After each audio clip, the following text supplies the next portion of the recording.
It looks like a fun romp where it's going, hey, this is a pretty place. Everything looks really pretty. We've even tried to make Gary Oldman look pretty. In the trailer, she comes on to Gary Oldman at one point, and Gary Oldman just goes, no. And she's like, why? He's like, I don't want to take away a second of your youth. It's like, that is a fucking great line. That is a good line. Yeah. Oldman looks like he is hamming it up. Looking at it, I'm going, this is the things that I want to see you in now, Gary, not the weird stuff that you're doing. Well, yeah, I mean, the thing is with Gary Oldman, now he's kind of got a meal ticket with Slow Horses. It's like he does a season of that every year, and then he can do whatever the fuck he wants. Yeah, and that's kind of it. But it seems like he should have been able to do whatever the fuck he wants for a lot longer than he's been in doing it. Yeah, that's fair. It's a weird one. But yeah, so it does. It looks incredibly pretty, and I'm very much looking forward to watching it. I saw the trailer for Elio. Yeah. So that's some real. We're just doing one for kids, guys. Just let the kids have fun. Yeah, and do you know what? I'm kind of up for it, to be honest. Yeah. You know, the last one they did for that I think was just for kids was what's it called? Salo. What was it called? Oh, I don't know now. Describe it. Was it something was it an emotion that was anthropomorphized or an element that was anthropomorphized? No, it was fuck. The one set in Italy. Oh, Luca. Luca. Yeah. That was the last one that I think was very much for just for kids. And it was really charming. I mean, the bit where he came into a peach was a bit much. But, I mean, aside from that... Yeah, but that's what you want to see from your Digimation. Yeah, that is what I want to see from my Digimation. You've not said Digimation in a long time. No, I'm not. But that's what you want to see. Yeah. Yeah. There we go. Fucking hell, we're rattling through this. I think that's all trailers done. That'll do. Yeah. Fucking hell. Kick that right in the dick. Yep. Right, fuck it. Let's go. Wicked.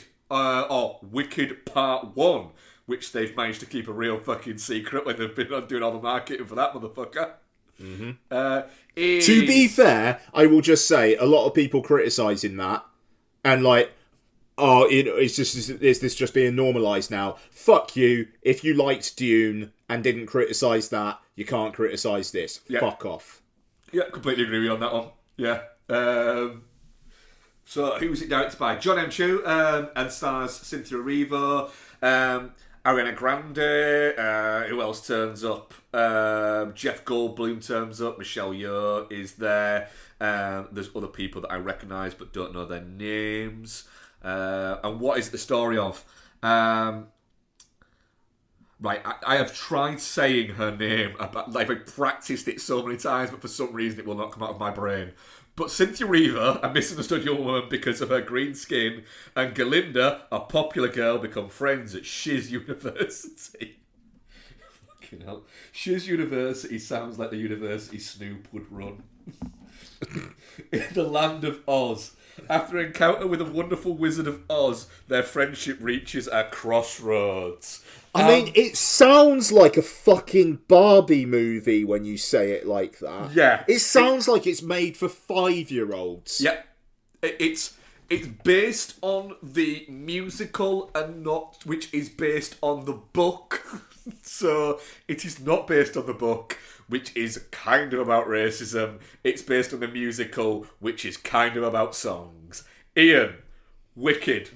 What did you think of all 2 hours and 40 fucking minutes of it? I mean, look, I came out of the cinema, I gave it a letterboxd of a 4 out of 5. I think I probably need to downgrade that to a 3.5, just because it's fugly. It's a fair comment. Look, I think Cynthia Erivo is alright. I think, she barely has any life to her until that last half hour. honestly, there's fuck all there apart from she likes animals. Great. And and I get it because like she's been mistreated and misunderstood and I don't know. She wasn't really a character I felt like you could get behind until Defying Gravity. And then it's like, cool, alright, fine. I'm looking forward to seeing her journey in the second part. Ariana Grande, I hope she gets her flowers for this one, because I don't think her role is going to be nearly as comedic in the second one, and I'm a little worried about how that's going to go. But I really, really liked her in this. But then the film is really, really ugly. It is all artificial as fuck. The musical numbers, apart from Defying Gravity and Popular, I couldn't tell you anything about them. And considering this is such a hit musical, I'm assuming that's a problem with the film. And the whole stage play is apparently about 2.5 hours with an intermission, and this is part 1. Yeah, I mean, but the thing is, I liked it. Lots was locked in like the entire fucking way, like proper leaning in for most of it. It is not made for 40-year-old man. It's not, yeah. And I'm glad. I'm glad people have it. I'm not angry about it. Saying it could be nominated for Best Picture at the Oscars feels fucking ridiculous. But hey, a lot of ridiculous films have been nominated for Best Picture at the Oscars. Yeah, what did you think? Really, what did you think? So, I gave it a 3.5 out of 5 on Letterboxd. Sure. What I will say is, I am very much. This is emphatically not for me. Yeah. But I am also going to say it is emphatically not a shit movie. It's not. It looks like shit, but that's because what's happened over the past, getting on for like, what, a decade, maybe even a little bit more, I think, is studios have been chasing that sweet fucking dollar that Harry Potter left, just sat there. Waiting for a family franchise that's there, that can come out around around Thanksgiving or Christmas time, and they can just fucking gobble it up. And Harry Potter even tried it with Fantastic Beasts and Where to Find Them, and nobody wanted to fucking find them. Wonka tried it, and it just didn't quite. I liked Wonka, but it hasn't. I don't think there's not a lot of people shouting "When's Wonka 2" out there. No one's quite tapped into it. This is not all cinema should be geared towards certain people. I know a lot of the screen I went to was really busy, and people were having a great time, and it wasn't all kids. It was people who like musicals and bits like that. It was quite nice, and I vibed off that. So I got that. I think the songs were incredibly forgettable. Like, I genuinely can't hum a single one of them at all right now. And I did find personally that a song would start and I'd go, right, for the next 4.5 minutes, this story is not moving along at all. It's just a song is happening. And I wasn't, like, I was nowhere near not enjoying it.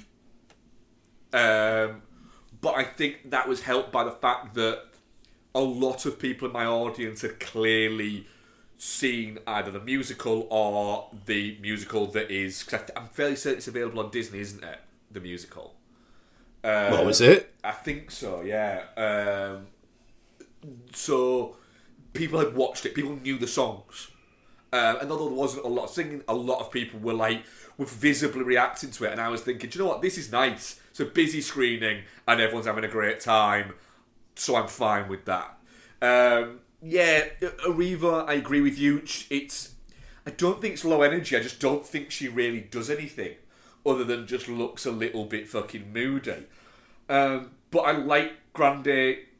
There's a weird thing in the fact that my early exposure to Ariana Grande was she was in Disney stuff when Isabel was watching Disney shows.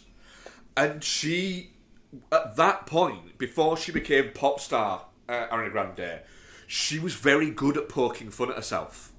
Like, it was the whole thing that she did as a child actor was she kind of poked fun at herself at being, you know, looking like she did, but like she's got her natural speaking voice makes her sound a little bit vacuous, and that's quite harsh to say, but it does make her sound a little bit like not quite all there, and she clearly is.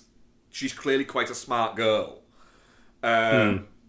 And then the whole pop star thing started, and she had a good few years where she seemed just off her tits on something that was probably not very good for her, and being a little bit of a knobhead. And she seems to have moved out of that now, and is back to being able to kind of be quite charming and quite fun, but take the piss out of herself a little bit as well. And I quite like that, and she's come across very well on the promotional tour for this. She also has come across like standing is a struggle for her, and that seems a little bit worrying. But she's fun in it, you know. That guy who, and they're going, hang on a minute, you're going to university where you look like you're in your late 30s, mate. When he turns up and she runs over the board, and before he turns round, she looks aside and does a little thing with her hair. It is just funny. It's just, she's funny in it, and she's fun in it.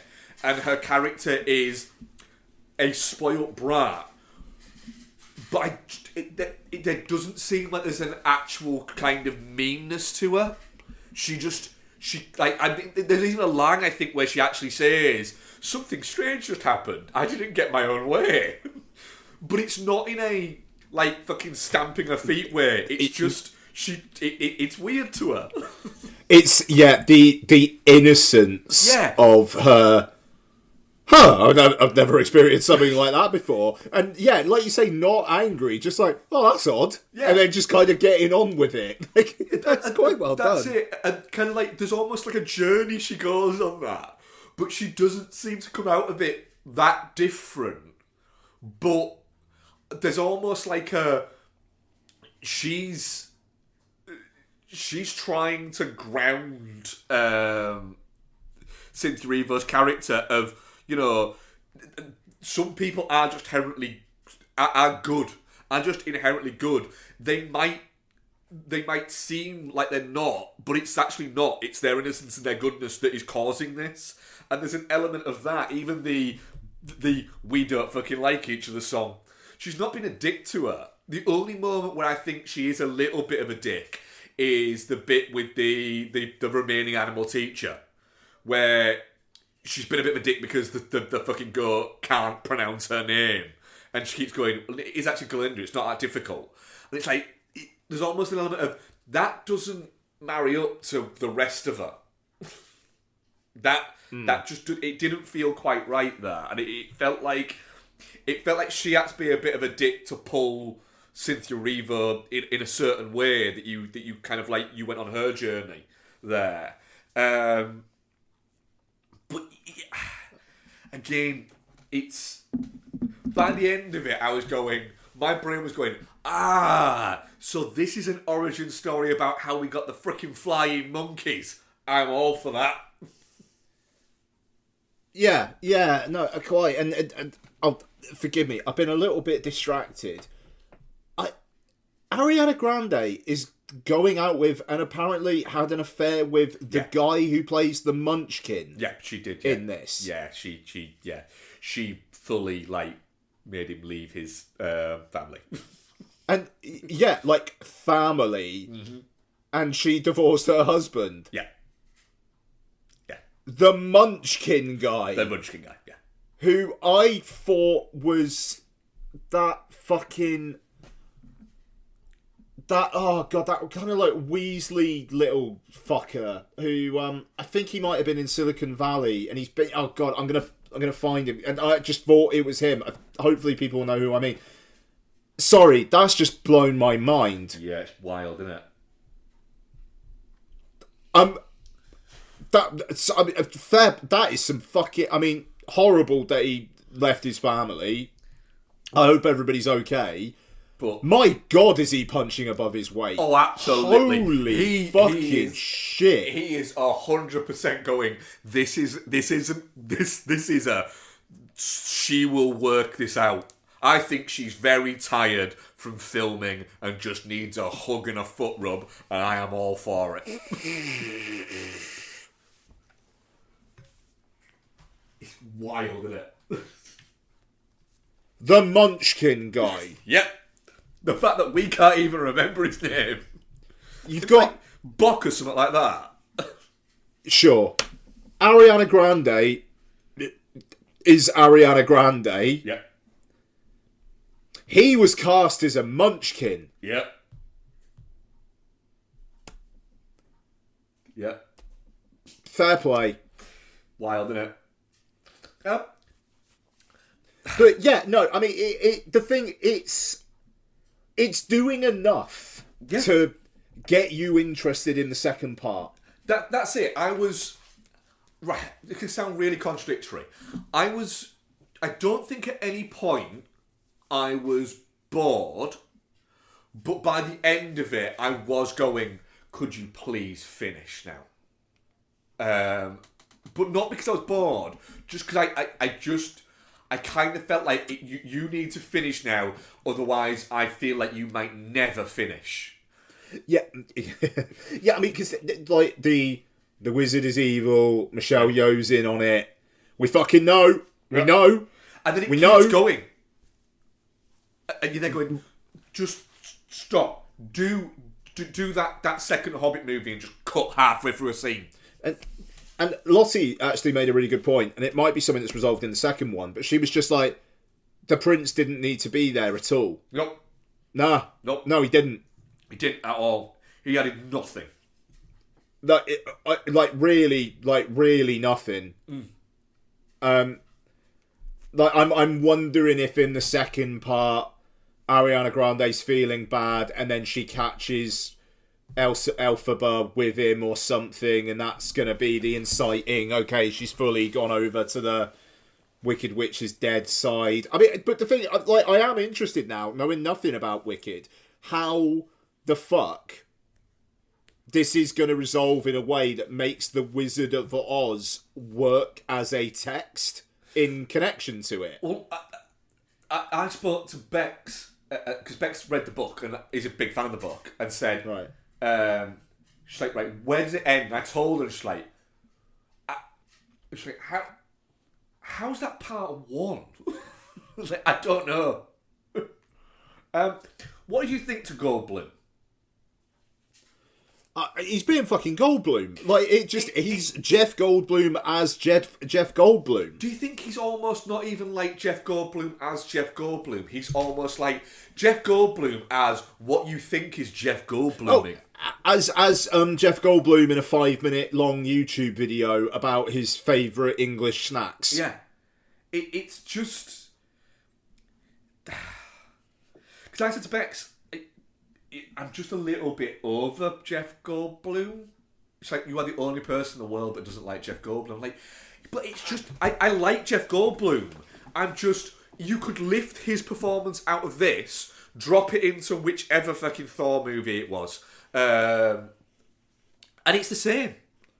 It's basically... Oh yeah, he was in one of them, wasn't he? Yeah, it's the same collection of putting his hand to his face and kind of just moving around. It just feels a little bit like, you weren't always this, Jeff.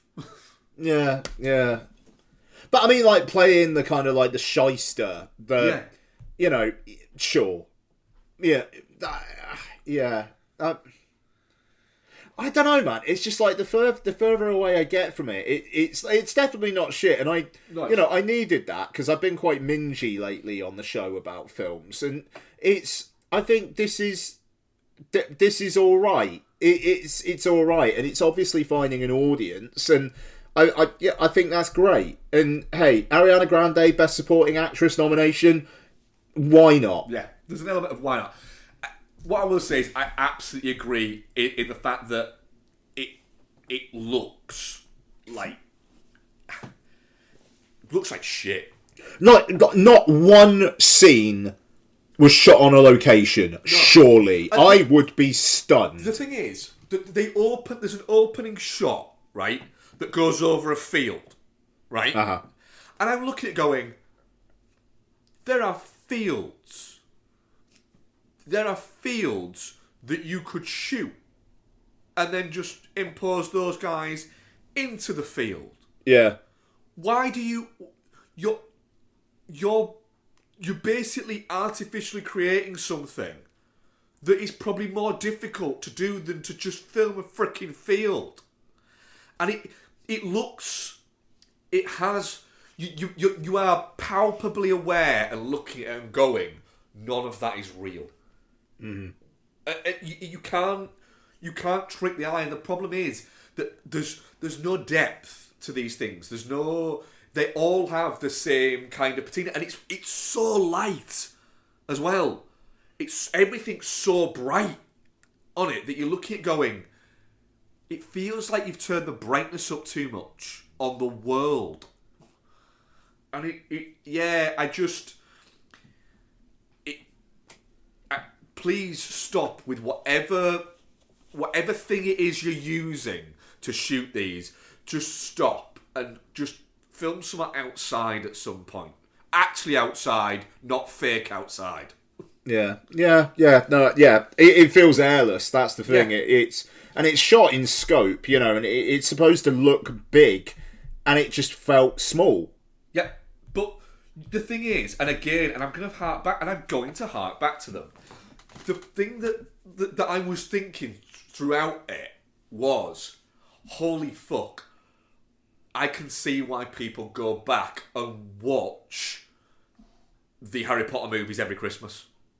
Because, oh man, yeah, totally. Because they feel textured, they feel rich, they look fucking great.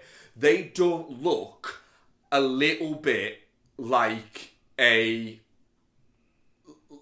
if you were to say to me, this is an advert for Toys R Us now, I would be a little bit like, yeah, fair enough. That looks like a biscuit advert at points. And I'd be like, yeah, there is about the same level of production into it. And it's the weirdness of that is, do better. Make it look better. Yeah. Don't look at it and go, well, no, Ariana Grande, songs, it's supposed to look theatrical. No, it's supposed to look good. And the cinematographer is the same cinematographer that shot Tick, Tick, Boom. But I mean, it's just like you just work with what you're given, though. And if it's all just fucking blue screen, and limited amount of amount of people, but it's like even like there's a lot of dancers around and stuff like that, and it just I couldn't tell you one memorable image from the film. No, I don't think I could either. No, I think it's very. I think they're making a very good decision here at Universal, in the fact that they are releasing the next one next year. It's not 2 years and then they're releasing it. It's fucking next year, set in next November. I think they're shooting it at the moment. Oh no, it's done. Is it like done? He's done an edit of it and whatnot. Yeah, they shot it all in one long go. Like it took fucking ages, apparently. Right, yeah.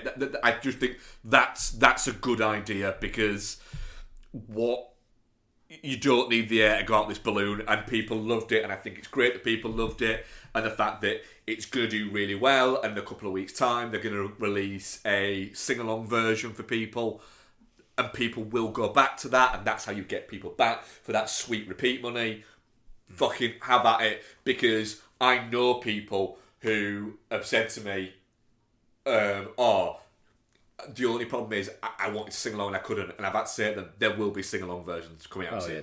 In a couple of weeks' time, there will be sing-along versions, and you will be able to go along and sing your heart out. And they've gone, I will absolutely be doing that again, and that's fucking great. And look, that last 10 minutes, I think, pads over an awful lot of padding. Mm-hmm. You know, it papers over a lot of padding, and you know, I don't begrudge it its success. It's great to have a musical do well, as well. You know, there's been some stumbles lately, and it's nice to have that.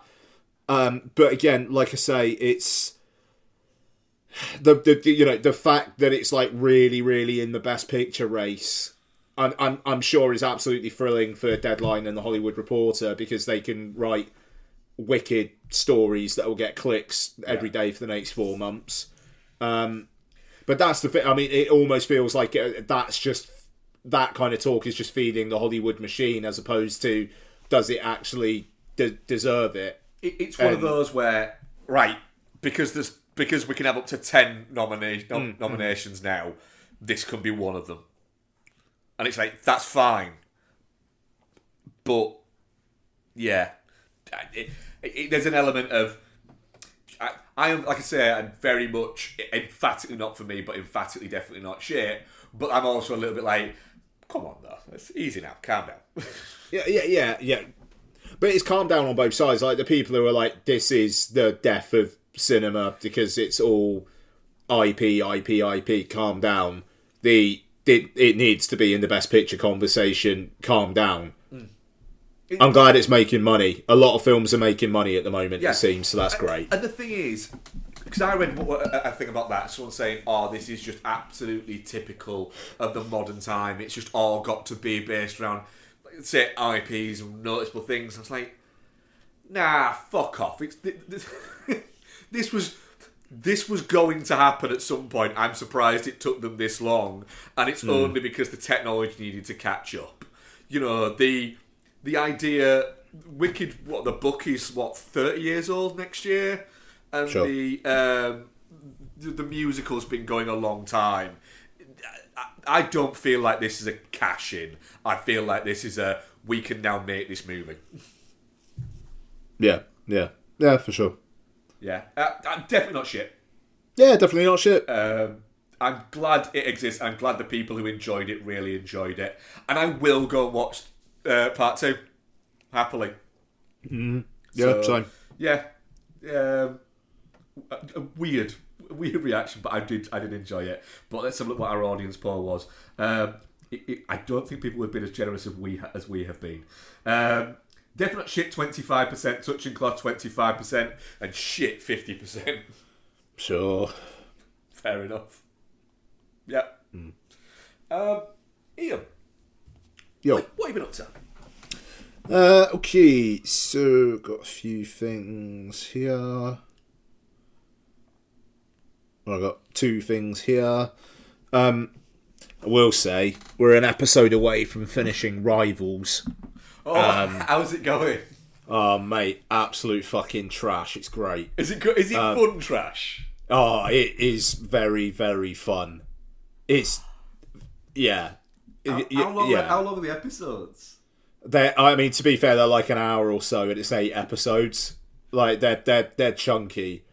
But, I mean, it's so horny, but in a fucking stupid way. The more I'm hearing about it, the more I'm thinking, do you know what? I don't think I am fucking bug up my ass kind of guy, but I have been a little bit about this, and I'm maybe going, do I just take the fucking bug out my ass and watch it? Honestly, like, watch the first 15 minutes, and if it's like, nah, not for me, that's fine, because it will tell you everything you need to know. Yeah. I tried watching that Kristen Bell and Adam Brody. Adam Brody? Yeah. Yeah. Watched the first episode and Bex went, what do you think? Then I was like, I don't ever need to know what happens at any other point in that. It starts with like a champion show jumper shagging a woman in an airplane toilet. Go on then. And like a lot of like Mile High Club type punning and stuff. You know, it's great bollocks. David Tennant like, as purely just dickhead, just absolute dickhead role is very, very good. And, like, there's a thing he does with the way that he chomps on a cigar that makes me laugh every time he does it. Like, it's like he's ready to eat that cigar. I will. Yeah, I think because Beck said that. Beck's like, do you know what? I might give it a go. So I might just say to Bex, do you know what? I'll give it a go with you. It's yeah. I mean, it's brilliant trash. And I tell you what, one of the nicest characters in the show is played by Danny Dyer. I've heard that. He's really good. Like, there's I don't want to spoil anything, but there's something that I hope actually happens in the last episode involving his character that will, in a way, will be lovely, but at the same time won't be lovely because, mild spoiler alert, he'll be cheating on his wife. It's like, yeah, I kind of want you to do that, but also not. And the thing is, it's all about David Tennant's like the Lord Baddingham,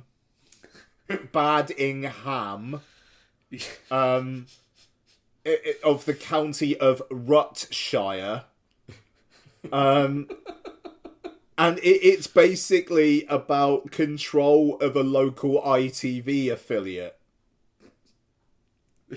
Yeah, all right, fuck it, I'm sold. I'm gonna give it. I'm gonna the first episode a go. It's fucking it's ridiculous, but we are having a great deal of fun with it. I really, really hope there's a season 2. So there we are. So that's Rivals.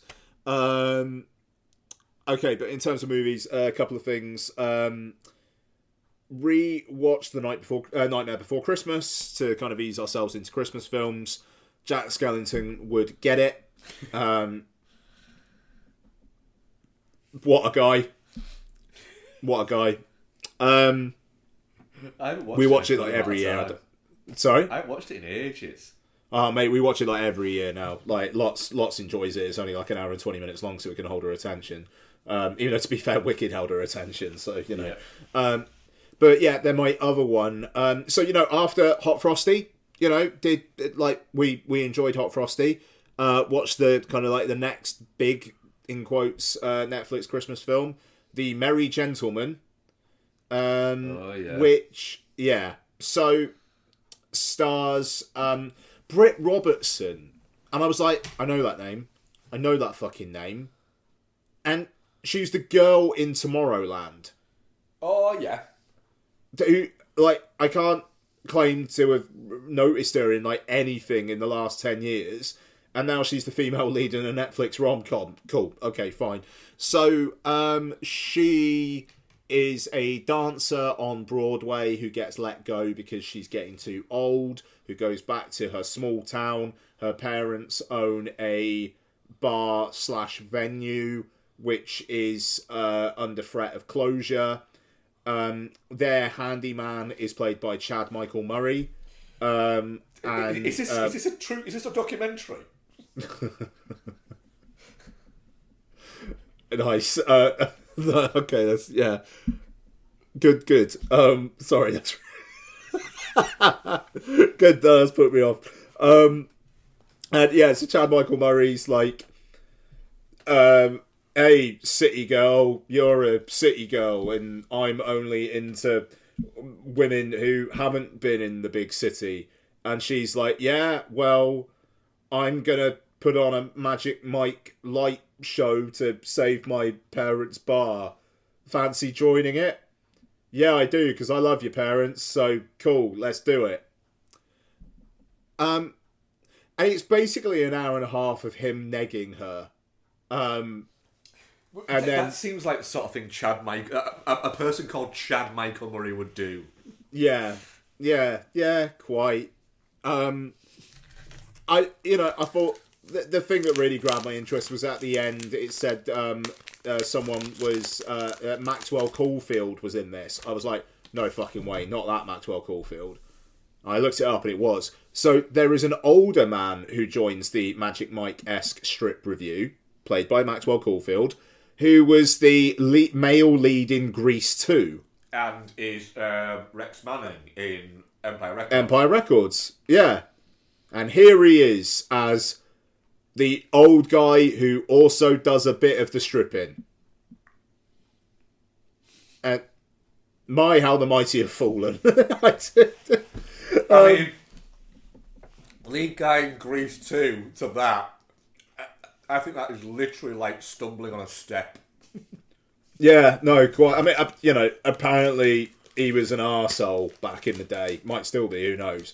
He freely admits that. Yeah. And, I mean, cool. Glad. It is, like there's no real tension in it other than him negging her and then her going, actually, yeah, I do want to be in this small town and not resurrect my Broadway career. I'll do this instead. And yeah, just really, really uninspired, quite boring. It's quite chaste. They got their shirts off a few times, but there's no hint of them taking their trousers off, as far as I can remember, and I think I'd remember. And yeah, I thought it was pretty bad, to be fair. So, The Merry Gentleman. It's no Hot Frosty. It's no A Christmas Prince. It's no The Night Before Christmas. Yeah. There's a lot of Netflix Christmas films I've genuinely got time for. The Merry Gentleman is not... It's this year's best Christmas ever. Which was a very bad one from last year. God, that was a piece of shit. Yeah. But yeah, that's me. Alright, cool. Right, what have I got? Nothing quite Chad Michael Murray. We rewatched Angels and Demons because I'm warming up for Conclave. Nice. By watching, the trashier version of it. Spoken about it numerous times because me and Becky watch Angels and Demons more than anybody on the planet, probably. Also, it's in 4K on Prime and it looks delicious. Great. Yeah. It's just a good time. It's just a real good time. We'd been out for a couple of drinks, got back home. We'd fully prepped a fake away sweet and sour chicken, so all we had to do was literally just cook it, which is like the easiest bit of it. And then we sat back and went, shit, we haven't chosen what to watch. Put the TV on, put Prime on with like the food like ready on set there. Put Prime on, and it just like the first thing that came up as the screen came on was Angels and Demons, and we just went, that's a sign. And just went, yeah, let's go. So it's Angels and Demons. There we go. Rewatched Lucy, which is a film me and you watched, didn't we, at the cinema? Oh yeah. The Luc Besson movie. Starring Scarlett Johansson and Morgan Freeman, a man who doesn't seem to do much and no one seems to have noticed, but should have some form of comeback at some point. It's really short. It's Lucy. Like it's alarming how short this movie is. It's like 82 minutes before credits. Oh well, we'd love to see that. It is. It's great. It's like 3 songs in a Wicked. I remember really liking it, and I still really like it. But the problem with it is, the whole basis and the whole premise of it is that we only use 10% of our brains. What if we could access more? And I can't get past the thing of, that's not true. That was just a saying that somebody came up with, and then loads of people believe it. And then Luc Besson made a movie about it. But it's also got Scarlett Johansson being a badass for 80 minutes. So, levels itself out. Yeah. It still holds up. It's still a good amount of fun. Just the things that she can do with the more she accesses her brain just get more and more wild, to the point where you're going, wait a minute. So she can do anything now just because she's using more of her brain. this just doesn't seem to add up. But it's Scarlett Johansson, so I'm okay with it. Like, there's a bit where, in it where she wants to speak to Morgan Freeman's character because he's written about this phenomenon for years, and so she just she rings him, and he answers the phone. She's talking to him. All of a sudden, she just appears on his hotel TV, and he's talking to him through that. And then they're going, but there's so much that means that she has to do, she can control electro waves now. Why? And then I'm Why not? reminded, but it's Scarlett Johansson, so it's all right. So yeah, I had a good time rewatching Lucy. It was fun. Do you know what wasn't fun? The 2007 movie The Invasion, starring Nicole Kidman and Daniel Craig, who genuinely looks like he's not in every scene he's in, and he filmed it somewhere else, and then they just dropped him into the scene there, because when anyone looks at him, they look past him, and he doesn't quite look like he should be in any scene he's in.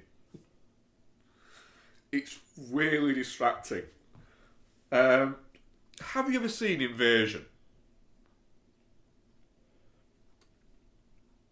Yep. No. Right. Do you mind me spoilering the near 20-year-old movie that stars Nicole Kidman and Daniel Craig? I'm trying to... sorry, and the reason why I was pausing, I'm trying to remember if I have fucking seen this or not. Because it would have been prime... I was watching anything that moved. Yeah. So the story is that a space shuttle crash lands back on Earth, and essentially it's got this virus on it that is there to colonise the planet, and it takes over people, and it turns them into essentially they almost become not like zombies, they become like people, but they have no emotion, so they don't show any emotion at all because they can't. They haven't evolved to feel those emotions. So you can tell people, and they can tell people who haven't been infected yet because their people will show emotion. So that's how they track people. Nicole Kidman, it seems like her son is immune to this. And then, so she needs to try and get her son to work out how to create a vaccine for it. And there's a lot of there's a fair amount of anti-vax thing, because they originally one of the ways that they get people is they claim that there's this flu going around. The flu that is going around is them infecting people with alien. Yeah. So they say, we've got this vaccine for this flu that you need, and people go and take the vaccine. But the vaccine isn't a vaccine for the flu, it's just more of this fucking alien flu that turns people into these aliens. And that's kind of what it is. It's really not very good. Yeah. No one needs to watch it.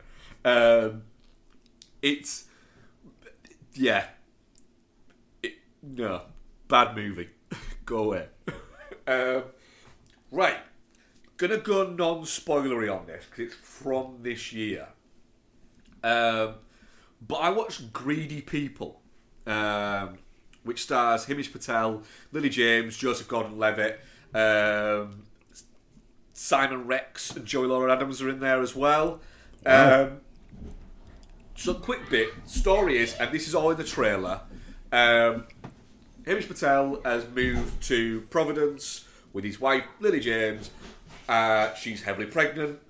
His first day on the job, he's partnered up with Joseph Gordon-Levitt, and his character, not Joseph Gordon-Levitt's character, Himesh Patel's character, accidentally kills somebody. And then, in the ensuing panic afterwards, before he calls it in, him and his partner, Joseph Gordon-Levitt, find basically a bag full of money and decide to cover it up and keep this money.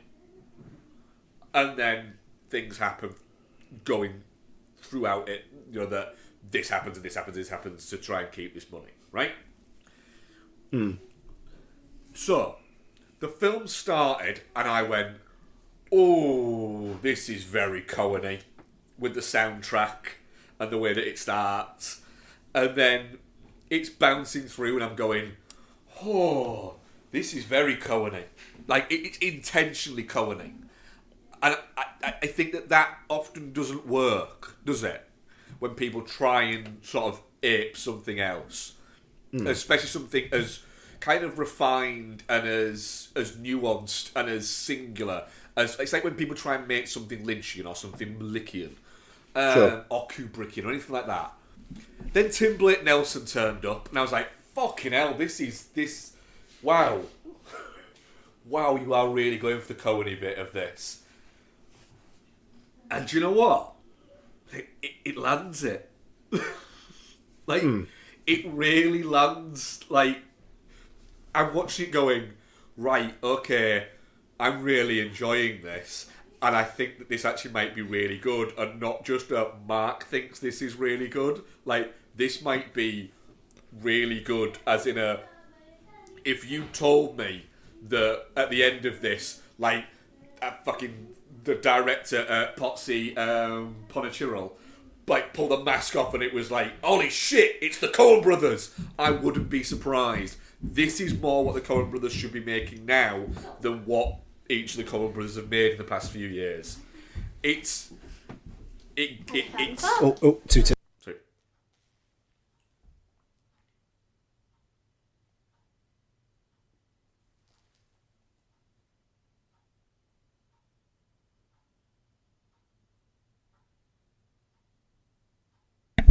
Sorry, lots just come home. Sorry, mate. Yeah, it's funny when it needs to be funny. It's got a darkness to it as well. It's got a very, and not even just like a black. There is a black comedy element to it, but it also it has that. And again, it feels quite similar to something like Blood Simple. It has that kind of darkness to it. The performances are all really good. Simon Rex plays the most Simon Rex character that is imaginable. Nice. In it. Lily James, you just watch it going, Lily James should do more. Like, Lily James should be in every other movie I watch. It's a good time. I'm fairly certain it is on Prime across the globe. That is there, but I had a really good time with it. It's a strong recommend. Don't get me wrong, it's not like a 5-star bang or anything like that, but it's a very good like weeknight movie, is what I would say. I had a really good time with it. Nice. Okay. Greedy People, it's called. Greedy People. Okay. Yeah, very good. Also, Hamish Patel, who is who is English, does a great American accent. He does. Yeah, we watched this Armando Iannucci spaceship show, Avenue 5, that he was on. That he was really good on. He had a really good American accent, if I remember correctly, as well. Or am I thinking of Tenet? I'm probably thinking of Tenet. God, yes. Never mind. Yeah. But yeah, he's great. Everybody is very good in it, and it's fun, and it's like an hour 40 as well, so it gets its shit done quite nicely. Yeah, right. We're racking through this like a motherfucker. We are. Yeah. Right. So, long-term listeners will know that 4K player discourse has been a thing over, I would say, the past 5 or 6 years, right? Now, I think my 4K player is just over a year old or something like that, maybe a year and a half old, right? But it doesn't get used a lot. I bought it because I wanted one, because I wanted to get 4K discs. I don't buy a lot, but I buy a curated library, and it's because, Ian pointed out to me that 4K streaming is incredible and is very good, but disc is just that little bit better. And so I was curious to see how better, and also I thought, well, do you know what? I am going to get enough enjoyment out of the handful of movies that I will get to make it worthwhile for me to do this. It's something... I miss the tangibleness sometimes of actually collecting things and actually buying something and the opening of like a fucking DVD box, well, a 4K box and bits like that. So I ordered Duel. Haven't used my 4K player in a little bit, but it's just been sat there and things like that. So I plugged it back in, got it all going. Wouldn't read the disc. So like, right, fair enough. So I've got another disc out that I knew worked. Wouldn't read that fucking disc. So I thought, do you know what?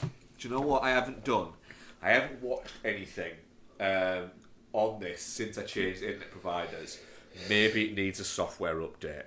Maybe that'll kick it back into gear. Go in to try and fucking update the software. Now you need to connect to a network. Shit, yeah, of course I do. Go into my network, search, finds it. Spend ages typing out the stupid fucking password on the back of my thing for ages like that. Bump. Connection failed. Fuck it. Thinking, no, I was really careful. I know I put that in right, but fuck it, I'll do it again. Search. It's fucking taking forever going through its search bit.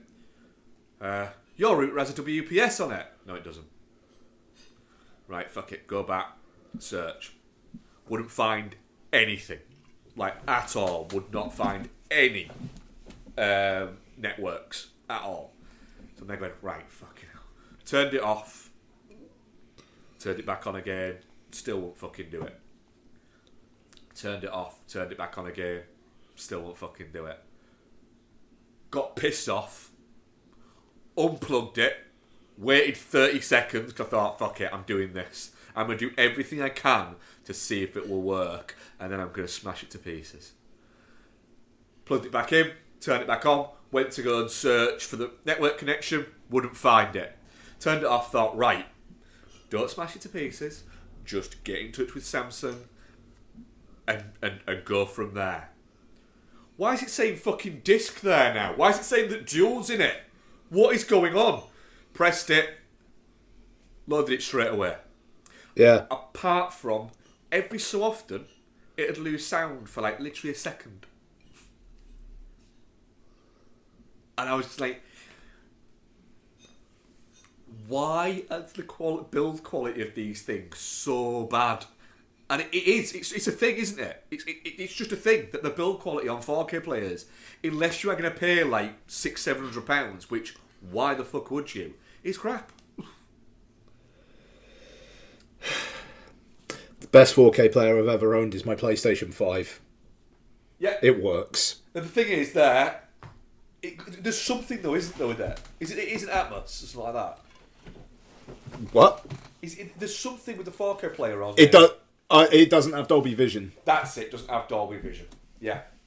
But it plays stuff. Do you know what? I've never had a problem playing things. You know how many players I've gone through. Yeah. Even though I couldn't tell you how many players I've gone through. PlayStation 5 doesn't skip a beat. Because you can buy the disc drive, can't you, for PlayStation 5 as like an add-on. If you have the digital edition, then yes, you can buy it as an add-on. Yes. And does that play 4Ks? Yes. Ooh, I might do that actually. It might be worth it. Honestly, Yeah. It might be worth it. The last time I think we spoke, I was on an X700, and that fucked up as well. Yeah. So I'm just back on the PlayStation. I might do that because I looked at it before, and the disc drive, it isn't that much. Like it's an amount that I could look at and go, that's all right. Actually, I'm all right with that. And I mean, have you got?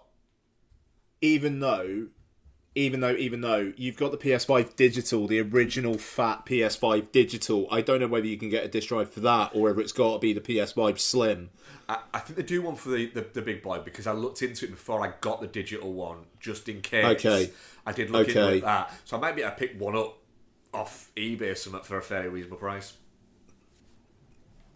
I would go careful because all I'm seeing is that the disc drive is for the PS5 Pro and the PS5 Slim. Right, I'll have a look. Let's do some research. But what I will say is, once I got through the 3 menu systems that you have to go through to get to the dual menu screen. And just to stop on that for a second as well. When the Universal logo comes up, did you think the and film it's was got starting? like a back icon, a play icon, and something else? Yep. Which one makes the movie play? Because the one I clicked on wasn't the one, but I couldn't tell you if it was back or play. Yeah, I clicked on play and it went to a menu. I was like, wait, was that not the movie starting? I think that's what I did as well.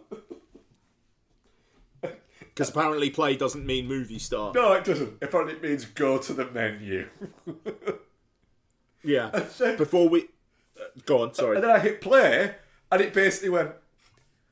did a version of, are you sure? And I was like, yeah, I've just fucking hit it twice. Yeah. Do you not want me to watch it? So, Duel is a 1971... It's Steven Spielberg's freaking first movie, isn't it? Stars a big old truck and Dennis Weaver. Yeah. A business commuter is pursued and terrorised by the malevolent driver of a massive tractor trailer, which is kind of what happens. Ian, this was your first watch, wasn't it? It was indeed. Yeah. And so it starts with that kind of like first person view of like reversing out the drive and driving along, and I was like, "Fucking hell!" Like this is like cinematic. This is a really interesting way of starting this up. Like it's a TV movie. It's just like 5-10 minutes of just driving and credits. Yeah, it goes on for a while, doesn't it? That it does, and then the film ended, and then the original TV movie version of it starts, which is 15 minutes shorter, and starts with Dennis Weaver on the road, and within about 2 minutes he's trying to get in front of the truck. Yeah. And I was like, oh, okay. But saying that, it kind of rules how much he was able to do with this being a TV movie. And we talk about Wicked, and we talk about how it's how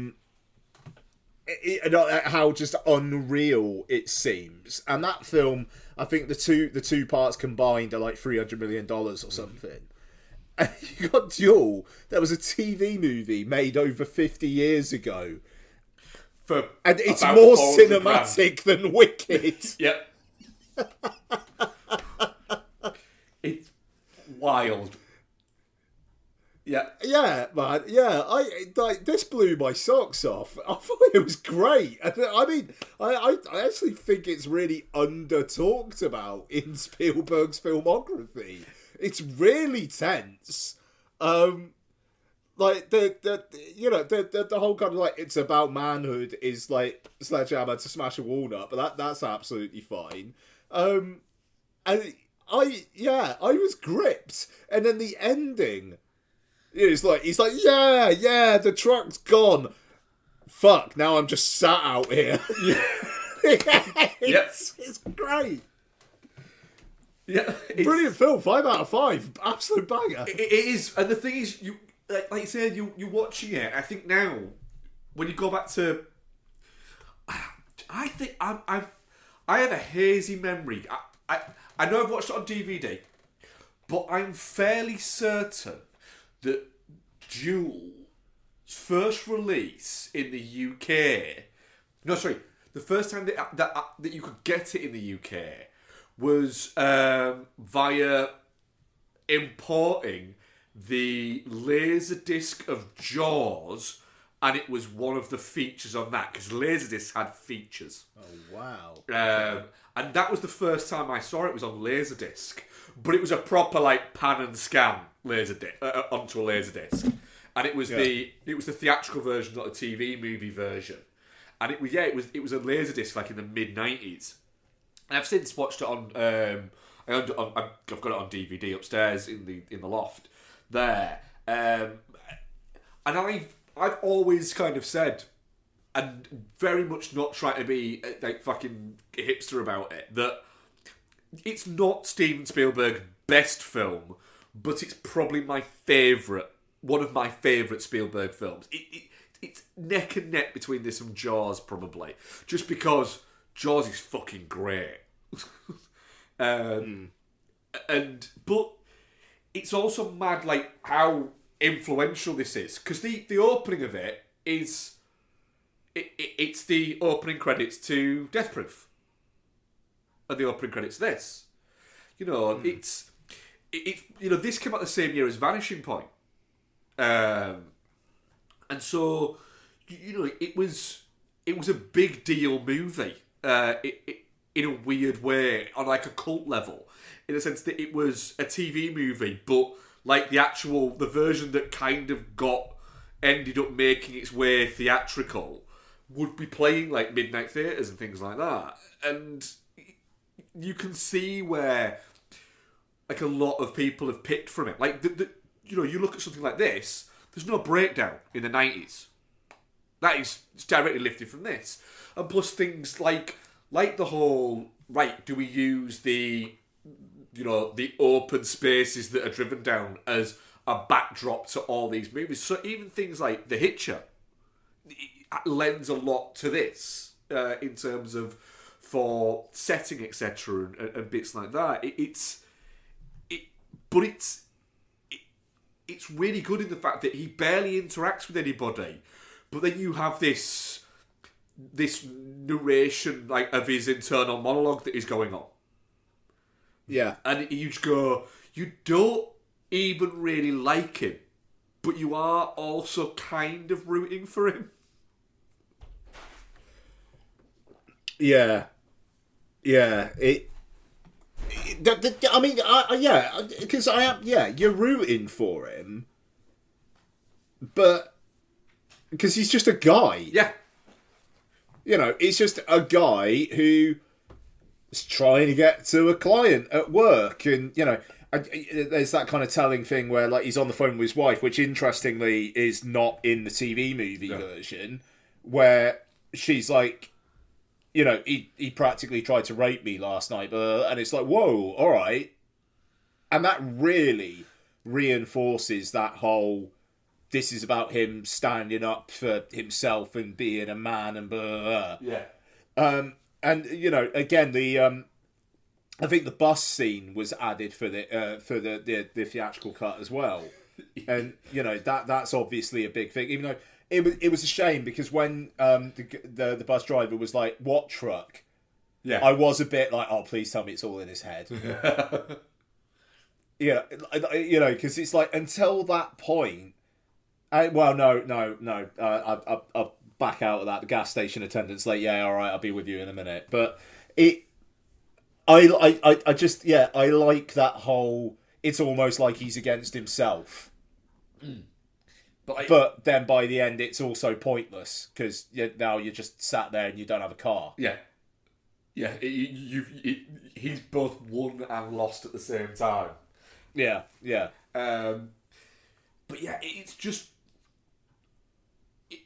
It shouldn't be as gripping as it is, and it just shows how. I mean, it's a great performance from Weaver, but it just shows how good Spielberg is at just grabbing something and going, I know how to effectively just set everything right and just time his pacing of movies. And feel for setting things is just spectacular at times. Yeah, no, totally. I mean, it goes like the clappers, when it does have a breather, it's really, really tense, because it's him sat in that diner, or he's kind of like resting up, and then that train comes and wakes him up. And the thing is, it's relentless. Because you're watching going, where is it? Where's the fucking truck? Yeah. You haven't escaped it, mate. You think you've escaped it? I know there's like 25, 30 minutes left. You haven't. No, yeah, no, exactly. And then, when it is like, right, it's him versus Truck. Yeah. It goes on for a while. It does, yeah. And it's just... But the thing is, it's just really good stunt driving. It's so simple, but it's so effective. Yeah, no, for sure. That's the bit. The action in this is so well done, and obviously he wouldn't have had a second unit because it's a TV movie. He would have done all of this himself, and it looks great. He's so fully formed. Like, I think before this he'd done one episode of Columbo. Yeah, and then he makes this. And I think I'm fairly certain it's in Easy Riders Raging Bulls where he bullshitted and said that he directed things like TV episodes that he hadn't done to get the gig. Yeah. That's right. Yeah. And they believed him. And he also lied and said he was in his 30s. But it was basically like he'd been hanging around the lot so much that they were just like, yeah, he's just a part of the furniture, isn't he? Yeah, all right. Yeah, they absolutely believed him. And there was somebody that vouched for him and said, yeah, no, he's done loads. And my brain's going De Palma, but it wasn't De Palma, it was somebody else. It might have been like Peter Bogdanovich or somebody like that. I just went, yeah, he did. I've seen him do loads of like TV bits. Just live. And Altman, it was. Oh, good on him. Because I think he'd done some work for Altman. And Altman just went, yeah, I'll back this up because this guy's the next, like, he's the next big American filmmaker. It's just, you're not going to get that again. You're not. No. Like, that culture just doesn't exist anymore. And, for good and ill, I mean, God knows, like, there's a lot of Hollywood culture of the 70s that it's great that it's in the bin. But Spielberg wasn't necessarily a part of that, and yeah, you're not going to get this anymore. This shot on location, like, directed so intentionally, like the framing and the mise en scene. It just you don't get that anymore. And again, like, I'm kind of harping on Wicked, even though I liked it. You watch Wicked and you watch Duel. You ask me which one of those would I rather see on a big screen? Yep. Well, that's it. It's going to be Duel, isn't it? The shot when he's being chased by the truck. There's like the shots around inside the car where it's moving around, and then there's shots from the car's perspective to the truck, and you're seeing that. And obviously, there's no real shots of the truck, but there's a couple that are shot as if you're looking the wing mirror of the truck there. And then all of a sudden, you just get this perspective shot, this wide-angle shot from, like, fucking far away that's just showing you. And it's like a tracking shot. And it's almost like, you've got to imagine that Spielberg was just there and just went, can we get up on that ridge there? Can we get up there? Because if we can get up there and we can just shoot that along there, it's going to look fucking great. It's going to add production value for us going for a bit of a walk. And it's just... It's that... There's no... That'll do. Move on.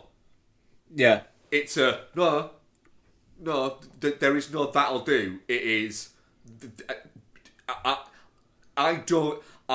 This might be my only fucking shot. So I am going to make the movie that I want to make. If I want to do something... I mean, the last shot is a fucking beautifully, like, backlit, like, sunlit shot where he becomes almost like silhouette, and you get the idea that it's just kind of driven him mad. And he's just, like, throwing stones down at it. It's just... And then the film ends at that, and it's like, fucking... You can tell that guy went on to make Jaws, but also he went on to make the Indiana Jones movies. And you can see that, I have a love-hate relationship, not even hate, but some just don't connect with me, Spielberg stuff. But there's more that I love than that I haven't got along, that I haven't gotten on with. And you can just... you can absolutely see and how influential this film has been for like the past, like you say, 50 odd years now. But it is almost, it's not spoken about as much as anything like Jaws or anything like that, and it probably shouldn't be spoken much like Jaws, but not far off it. It's an incredible piece of B-movie genre filmmaking by somebody who is largely regarded as the quintessential director, not for film fans, but as a general stance. It's a fucking great film, and I love the fact that you never find out which guy it is. It is just a truck. Because it must be one. Well, no. Could he have just been in that truck the whole time? Yeah, that's it. He could have just been in the truck, just fucking with him. Because I think he was. I don't think it was any of them. No, when you get that, him starting the internal monologue of him trying to convince himself that he goes up to him and just sort of says, "Look, I'm sorry if I pissed you off, but you know." And then when he does actually confront somebody, he just gets angry with them and just starts going off at them.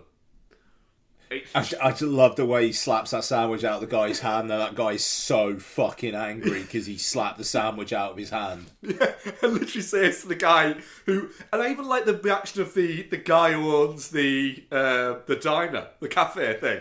It was like, can't you see there's something wrong with this guy? He doesn't like kick him out. He just says, I think you better leave, but there's something wrong with this guy. You know, leave him alone. And there's that shade of humanity that I think is absolute with Spielberg's films, is that there's no malice in them. Totally. There's malice within characters, but the film also has it has a people are good. Spielberg, and I don't think there's a single film out that Spielberg has made where there isn't an underlying element of, do you know what? People are good. Look at the bleak movie he chose to make was Schindler's List, which is, you know, a quite horrible movie at a lot of points, but it effectively is about somebody who did something good within all of this. And there's weird little shades to that element of it. But yeah, the fact that he reacts and goes, "He ate my sandwich!" That's a fair point. Didn't even look like that great a sandwich. No, I didn't. But he was hungry. Yeah. I mean, another great thing is when you look at what's it called again? That cafe bit that is there, like, it's like Chuck's Cafe or something like that, isn't it? And from the outside, it looks like you look at it going, that's like an alright place to eat, actually. And then when you get in, it's clearly shot in some disused fucking building because all the walls are peeling off and everything. You're like, well, that isn't the place that's outside. And it's just, but it's Spielberg going, no, we need to shoot something in a building. I need this to be real. It's great. It's fucking great, and it looks fantastic. It does. What did definitely not shit. Emphatically again, definitely not shit. And our audience poll, 88% definitely not shit, and 12% touching cloth. Okay. Yeah. So one person was being a fucking misery.